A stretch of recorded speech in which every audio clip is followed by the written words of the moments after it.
মানবিকের subject choice আসলে কেমন হওয়া উচিত এই মুহূর্তে বা এই সময় তোমাদের কাছ থেকে পাওয়া কোয়েশ্চেনগুলোর মধ্যে সবচেয়ে বেশি বা কমন একটি কোয়েশ্চেন। আসলে অনেক কমেন্ট করছো ইদানিং, তোমাদের কমেন্টের ভিত্তিতে বা কমেন্টের রিপ্লাই অনুসারে আজকের এই ভিডিও।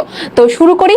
আমি জান্নাত ফেরদৌস দুদি, বর্তমানে পড়াশোনা করছি ঢাকা বিশ্ববিদ্যালয়ের সমাজ বিজ্ঞান বিভাগে। তো প্রথমে আমরা দেখে নিই যে আমাদের সাবজেক্ট আসলে কোনটা। একটা যদি ছক করি তাহলে আমাদের আবশ্যিক বিষয় হলো, আবশ্যিক বিষয় কয়টা? আবশ্যিক বিষয় হলো 3টা, এখানে গ্রুপ বিষয় হলো 3টা, আর ঐচ্ছিক বিষয় হলো একটা। ঠিক আছে, তার মানে আবশ্যিক বিষয় বলতে আমাদের বাংলা, ইংরেজি, আইসিটি এই 3টাকে বোঝানো হয়েছে। গ্রুপ বিষয় মানে মানবিকের গ্রুপ বিষয়, এখানে তুমি এতগুলো সাবজেক্টের মধ্যে তোমাদের হয়তো অনেক কলেজ কি করে অনেকগুলো সাবজেক্ট তোমাদেরকে চয়েস করার জন্য দেয়, আবার অনেকে শুধুমাত্র 2টা গ্রুপ করে দেয়, যে হয় এই গ্রুপ নিতে পারবে নয় ওই গ্রুপ নিতে পারবে। ঠিক আছে, এই গ্রুপ এ অথবা বি করে দেয়, এভাবে নিতে পারবে। আর ঐচ্ছিক বিষয় বলতে 4th সাবজেক্ট, যেটা আমরা আগের ভিডিওতে বলেছিলাম সেটা একটা। তাহলে মোট আমাদের সাবজেক্ট কয়টা? মোট আমাদের কলেজ লাইফে পড়তে হয় 7টা সাবজেক্ট। ঠিক আছে, তো এটা আমাদের এই জিনিসটা মাথায় রাখবে, যে এই জিনিসটা মনে রাখবে যে আসলে আমাদের আবশ্যিক বিষয় কয়টা, গ্রুপ বিষয় কয়টা, ঐচ্ছিক বিষয় কয়টা। এখন আমরা বলবো আসলে আবশ্যিক বিষয় কোনগুলো, গ্রুপ বিষয় কোনগুলো, আর কোনটা কিভাবে নেওয়া উচিত।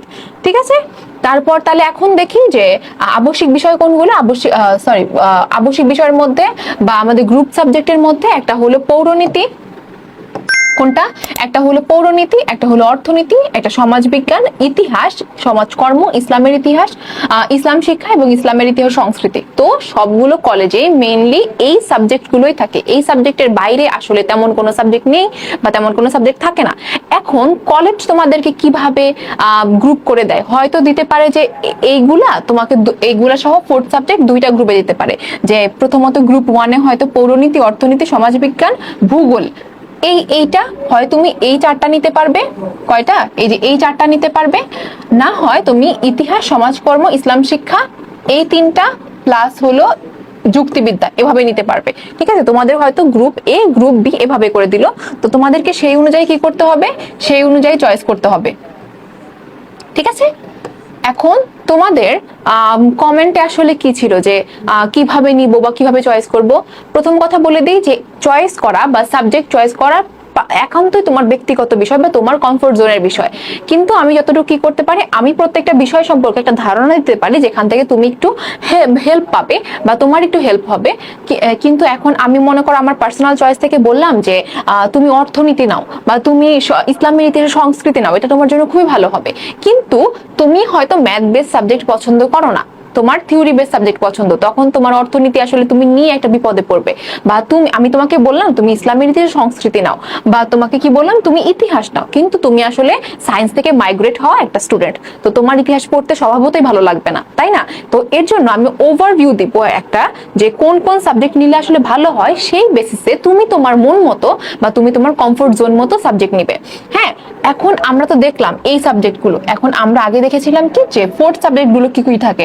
একটা হলো ভূগোল, সমাজ, মনোবিজ্ঞান, যুক্তিবিদ্যা, গার্হস্থ্য, তারপর হলো কৃষি শিক্ষা, এটা হলো পরিসংখ্যান। পরিসংখ্যান। এখন আমরা যদি দেখি যে স্ট্রং এবং উইক হিসেবে আমরা যদি 2টা ভাগ করি, আমি এটা বলছি না যে স্ট্রং মানে তারা ভালো ছাত্র এবং উইক মানে তারা খারাপ ছাত্র, কিন্তু এটা হলো মেমোরাইজিং পাওয়ারের বা মেমোরাইজিং পাওয়ারের উপর ভিত্তি করে যদি আমরা একটু ভাগ করি, তাহলে আমরা দেখতে পারি যে অর্থনীতি, পৌরনীতি, সমাজ বিজ্ঞান, ইতিহাস এই 4টা মোটামুটি হলো একটু কঠিন সাবজেক্ট। কঠিন সাবজেক্ট কেন? অর্থনীতি হলো ম্যাথ বেস সাবজেক্ট, তো তুমি যদি ম্যাথে স্ট্রং হও তাহলে তুমি অর্থনীতি নিতে পারো।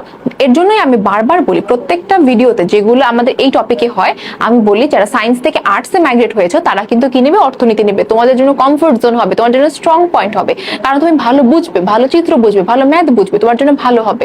পৌরনীতি, পৌরনীতি অনেকটা কিসের মতো? অনেকটা হলো তোমার দেশের পলিটিক্যাল অবস্থা, দেশের ল, দেশের আইন কানুন, রাজনৈতিক অবস্থা, এগুলো নিয়ে আলোচনা করে। হ্যাঁ, তো এগুলো তোমার কিন্তু একটু মেমোরাইজ ভালো করতে হয়, মেমোরাইজিং পাওয়ার ভালো থাকতে হয়। আর এটা হলো সমাজবিজ্ঞান। সমাজবিজ্ঞান মূলত সমাজের প্রত্যেকটা বিষয় নিয়ে আলোচনা করে। তো এইটাও হলো অনেক পয়েন্ট থাকবে, অনেক থিওরি থাকবে, থিওরি দিয়ে ভরপুর একটা সাবজেক্ট, তোমার কিন্তু বুঝে শুনে নিতে হবে। আর এটা হলো ইতিহাস। ইতিহাস হলো তোমার এই পর্যন্ত দেশের বা আন্তর্জাতিক যে সকল ইতিহাস, যে সকল ঘটনা, যে সকল যুদ্ধ, বিগ্রহ, কাণ্ড, সবকিছু এটা। তো তোমার হিউজ মেমোরাইজিং পাওয়ার থাকতে হবে এই ইতিহাসটা পড়ার জন্য। হ্যাঁ, এখন এটার সাথে যদি আমি 4th সাবজেক্ট পেয়ার আপ করি, 4th সাবজেক্ট পেয়ার আপ করলে কোনটা হবে? ভূগোল, মনোবিজ্ঞান, যুক্তিবিদ্যা। এই তিনটা তুমি কিন্তু ফোর্থ সাবজেক্টের এই তিনটা থেকে যে কোনো একটা বাছাই করতে পারো। প্রথমত তোমার যদি মনে হয় যে তুমি একটু কঠিন সাবজেক্ট নিলে হ্যান্ডেল করতে পারবে, তাহলে তুমি এই চারটা সাবজেক্টের মধ্যে যে কোনো তিনটা নেবে, আর এখানে ফোর্থ সাবজেক্ট হিসেবে এই তিনটা সাবজেক্টের মধ্যে যে কোনো একটা নেবে। ফোর্থ সাবজেক্ট আসলে এগুলোর ওভারভিউ আমি অন্য ভিডিওতে যেটা ফোর্থ সাবজেক্ট নিয়ে বানিয়েছিলাম সেটাতে কিন্তু দেওয়া রয়েছে। তোমরা তাহলে যদি তোমাদের একটু কোয়ারিজ থাকে এটা নিয়ে, তাহলে ওই ভিডিওটা চেক করে এসো। এখন যে তোমরা তাহলে কি করতে পারো, এই চারটা সাবজেক্ট তুমি ফোর্থ সাবজেক্টের থেকে এই তিনটা থেকে যে কোনো একটা, আর এখানে এই চারটা থেকে যে কোনো তিনটা তুমি নিতে পারো, ঠিক আছে। এখান থেকে কিন্তু মার্ক তোলা সহজ। কেন মার্ক তোলা সহজ? কারণ এই যে ম্যাথমেটিক্যাল টার্ম রয়েছে, ম্যাথমেটিক্যাল টার্মে যদি তুমি ভালো হও তাহলে তো তোমার কাছে ম্যাথ কোনো বিষয় না, তুমি একটু পড়লেই পারবে। তোমার যদি মেমোরাইজিং পাওয়ার ভালো হয়, তুমি কি করবে, পয়েন্ট, পৌরনীতি, সমাজবিজ্ঞান, ইতিহাস এগুলোর পয়েন্ট হিসেবে পড়বে। পয়েন্ট ওয়াইজ পড়লে তোমার পরীক্ষার খাতায় প্রেজেন্টেশন করা আরো প্রেজেন্ট করা ভালো হবে। আর ভূগোলে আমি বলেছিলাম চিত্র ভালো থাকতে হবে। মনোবিজ্ঞান যারা হলো সায়েন্স থেকে এসেছে, যুক্তিবিদ্যা যারা একটু লজিক ভালোবাসো তাদের জন্য। আরেকটা জিনিস আছে সেটা হলো পরিসংখ্যান। পরিসংখ্যানকে লাস্টে রাখার কারণ হলো তোমরা যদি চাও তাহলে কিন্তু পরিসংখ্যানও নিতে পারো। এটা একটা টাফ সাবজেক্ট। হ্যাঁ, টাফ সাবজেক্ট বললাম কারণ এটা অনেক কম কলেজ অফার করে, অনেক কম সংখ্যক কলেজ এই পরিসংখ্যানকে তাদের চয়েস লিস্টে রাখে। তো তোমরা দেখবে যে খুব কম সংখ্যক স্টুডেন্টই পরিসংখ্যান নিয়ে পড়ে। তোমরা হয়তো কলেজে যদি তুমি মানে মোস্ট অফ দ্য কলেজে মানে প্রায় সংখ্যক, কিছু কিছু ব্যতিক্রম বাদে দেখবে যে প্রায় কলেজে কয়েকজন মাত্র, 2 জন 3 জন 4 জন এভাবে পরিসংখ্যান পড়ে। তো কি হয় যে পরিসংখ্যানটা যেহেতু এত কম মানুষ নেয়, তো তারা যদি কোনো প্রবলেম ফেস করে আসলে তেমন ভাবে সলিউশন পায় না। তো আমি বলবো যে পরিসংখ্যান যদি তোমাদের কলেজে হিউজ অ্যামাউন্ট অফার করে তাহলে তুমি এটা নিতে পারো, না হলে আমি বলবো এটা অন্তত বাদ রাখো। এই সাবজেক্ট তোমরা অফার যেগুলো করছে সেগুলো থেকে তোমরা যে কোনো একটা নাও, মার্ক তোলা যেমন সহজ, মনে রাখাও সহজ হবে দেন পরিসংখ্যানের তুলনায়। এখন আমরা দেখি তুলনামূলক একটু সহজ সাবজেক্ট কোনগুলা, যেমন সমাজকর্ম, ইসলাম শিক্ষা, ইসলামের ইতিহাস সংস্কৃতি। এই তিনটার সাথে আমরা পেয়ার আপ করবো হলো ফোর্থ সাবজেক্ট হিসেবে এই দুইটা। হ্যাঁ, গার্হস্থ্য বিজ্ঞান এবং কৃষি শিক্ষা। সমাজকর্ম, ইসলাম শিক্ষা এবং ইসলামের সংস্কৃতি এটা হলো থিওরি বেসড, ঠিক আছে। থিওরি বেসড মানে তোমার একটু মুখস্থ করতে হবে। তোমার এখানে তোমার যত মেমোরাইজিং পাওয়ার ভালো, তোমরা কিন্তু এই তিনটা নিতে পারো। এই তিনটার মাঝখানে এই তিনটার মাঝখান থেকে নিতে পারো। তুমি চাইলে ইতিহাসটাও এখানে পেয়ার আপ করতে পারো। তো এই চারটার মাঝখানে যে কোনো তিনটা নিতে পারবে, আর এই দুইটার মাঝখানে যে কোনো একটা তুমি ফোর্থ সাবজেক্ট হিসেবে নাও, ঠিক আছে। তাহলেই কিন্তু তোমার যারা বলবো একটু দুর্বল বা একটু কম পড়াশোনা করতে চাও, একটু মেমোরাইজিং পাওয়ার ভালো কিন্তু পড়াশোনা একটু কম করতে চাও, তারা কিন্তু এইটা নিতে পারো। হ্যাঁ, আর কোন কোন ফোর্থ সাবজেক্ট, গার্হস্থ্য বিজ্ঞান এবং কৃষি শিক্ষা, এই দুইটার মাঝখানে যে কোনো একটা নিতে পারো। তাহলে আমি তোমাদের গ্রুপ ওয়াইজ ভাগ করে দিলাম যে কারা আসলে কোন বেসিসে নিবে। এই ওয়াইজ তোমরা কিন্তু কি করতে পারো, তোমাদের সাবজেক্ট চয়েস করে নিতে পারো। এখন আরেকটা জিনিস যেটা তোমাদের আসে যে ভর্তি পরীক্ষা, রাইট। ভর্তি পরীক্ষার সাথে বা অ্যাডমিশনের সাথে রিলেটেড। আমি যদি এখন লিখি যে অ্যাডমিশনের সাথে রিলেটেড কোনগুলো করতে পারবো, অ্যাডমিশন। অনেকে আমাকে কোয়েশ্চেন করেছো বা অনেক কমেন্ট এসেছে যে আপু আমি ল পড়তে চাই, আপু আমি জিওগ্রাফি পড়তে চাই বা এই সাবজেক্টটা পড়তে চাই, তাহলে আমি এখন কোন সাবজেক্ট পড়বো বা কোন বিষয় নিয়ে পড়বো। তোমাদেরকে প্রথমে একটা কথা বলে দিই, এখানের সাবজেক্টের সাথে চয়েসের সাথে অ্যাডমিশনের কোনো রকম মিল নেই। এটা তোমরা আগে ভালো করে বুঝো যে এখানের সাবজেক্টের সাথে কোনো মিল নেই। সুতরাং এখানে সাবজেক্ট নিলে যে তুমি ভার্সিটিতে সেই সাবজেক্টটাই পাবে এটা ভাবার কোনো কারণ নেই।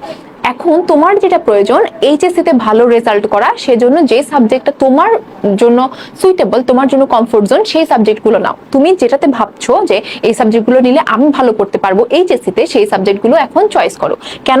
কারণ এইচএসসি তে কিন্তু যদি তুমি ভালো রেজাল্ট না করো তাহলে কিন্তু তোমার অ্যাডমিশন ফেজেও তুমি যেতে পারবে না। তোমার যদি এখানে A+ না আসে তাহলে কিন্তু তোমার কিন্তু জেনে রাখা প্রয়োজন যে অ্যাডমিশনে কিন্তু কিসের উপর, পয়েন্টের উপর, এইচএসসির পয়েন্টের উপর একটা মার্ক আসছে। হ্যাঁ, এইচএসসি যদি তুমি 5 থাকে তাহলে কিন্তু তুমি ফুল মার্ক পাবে। 20 এরকম মার্ক থাকে। কত মার্ক থাকে? 20 মার্ক থাকে। জিপিএ 5 এর উপর কি থাকে? 20 মার্ক থাকে। কত মার্কস থাকে? 20 মার্কস, 20 মার্কস থাকে।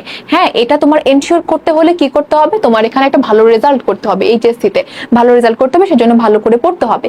প্লাস তোমার এখন যদি তোমার মনে হয়, তুমি যারা কোয়েশ্চেন করেছিলে যারা কোয়েশ্চেন করেছিলে যে ল নিয়ে পড়তে চাই, এখন আমাদের কি করতে হবে, তারা বলবো যে তুমি যে কি বললাম ওখানে একটা ছিল পৌরনীতি সাবজেক্টটা ভালো করে পড়তে পারো। হ্যাঁ, ভালো করে পড়তে পারো। তারপর তাহলে যদি তুমি লর একটা মানে ভাইব পাবে, ল পড়তে গেলে আমি বলবো না খুব সহজ হবে বা খুব কমন পাবে, একটা ভাইব পাবে যে না এইরকম ছিল, আমি পড়েছিলাম পৌরনীতি, তাহলে তোমার জন্য সহজ হবে। তাহলে যদি তুমি পৌরনীতি পড়ো, পৌরনীতি পড়লে তোমার জন্য কোনটা কোনটা সহজ হবে? পৌরনীতি পড়লে এটারই কিন্তু ভার্সিটিতে একটা সাবজেক্ট আছে পৌরনীতির, সেটা হলো পলিটিক্যাল সায়েন্স।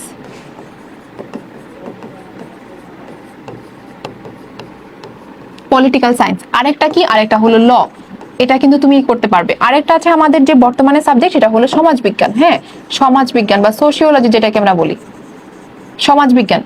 তো এখানে কিন্তু ভার্সিটিতেও কিন্তু সমাজবিজ্ঞান নামে একটা সাবজেক্ট রয়েছে। তো তুমি যদি এটা পড়ো, আমার মতো মানে আমি এইচএসসি তেও আমার সমাজবিজ্ঞান ছিল, এবং ফরচুনেটলি বা আনফরচুনেটলি আমার ভার্সিটিতেও সমাজবিজ্ঞান বা সোশিওলজি চলে এসেছে। তো আমার এখন মেইন কনসেপ্টগুলো আসলে জানা, যে বেসিক কনসেপ্টগুলো কি।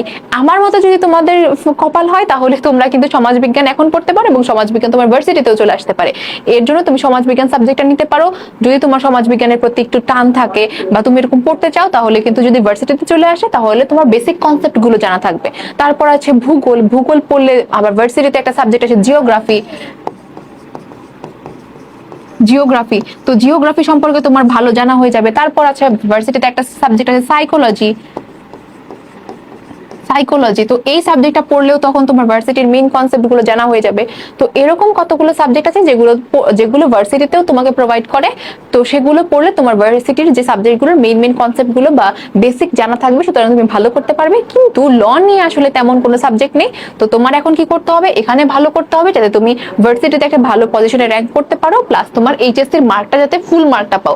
কারণ তোমরা জানো যে ভার্সিটিতে কিন্তু 0.5 এর জন্য কি হয়ে যায়, সিরিয়াল 100-র পিছনে হয়ে যায়, বা 100-200 এরকম 150 পিছনে সিরিয়াল চলে যায় একজনের। তো তোমার কি করতে হবে, 20 মার্কটা এনশিওর করলে তুমি কিন্তু ভার্সিটিতে বা অ্যাডমিশনের পড়ায় এমনি এগিয়ে থাকবে। তখন তোমার একটু কম এফোর্ট দিতে হবে, বা কম এফোর্ট দিয়ে পড়লে তুমি ভালো করতে পারবে, যেহেতু তোমার 20 মার্ক আছে, তাই না? তো তোমাদের প্রথমে কি করতে হবে, যারা অ্যাডমিশন রিলেটেড জানতে চেয়েছিল তাদের বলবো আগে এইচএসসিটা বাঁচাও, আগে এইচএসসির নৌকাটা যাতে না ডুবে সেটা আগে চিন্তা করো, তারপর হলো ভার্সিটির জন্য করবো। অবশ্যই ভার্সিটিতে ভালো করে পড়তে হবে। তো আশা করি বুঝতে পেরেছো যে কোন সাবজেক্ট আসলে কিভাবে নিতে হবে, বা ভার্সিটির সাথে রিলেটেড কোন সাবজেক্ট গুলো, এগুলো তোমাদের কিভাবে নিতে হবে। তো সেই অনুযায়ী তোমাদের কমফোর্ট জোন অনুযায়ী তোমরা সাবজেক্ট চয়েস করো। ধারণা তো আমি দিয়ে দিলাম। তো এই ছিল আজকের ভিডিও। দেখা হচ্ছে তোমাদের সাথে পরবর্তী ভিডিওতে। সেই পর্যন্ত ভালো থেকো। দেখা হচ্ছে তোমাদের সাথে পরবর্তী ভিডিওতে। আসসালামু আলাইকুম।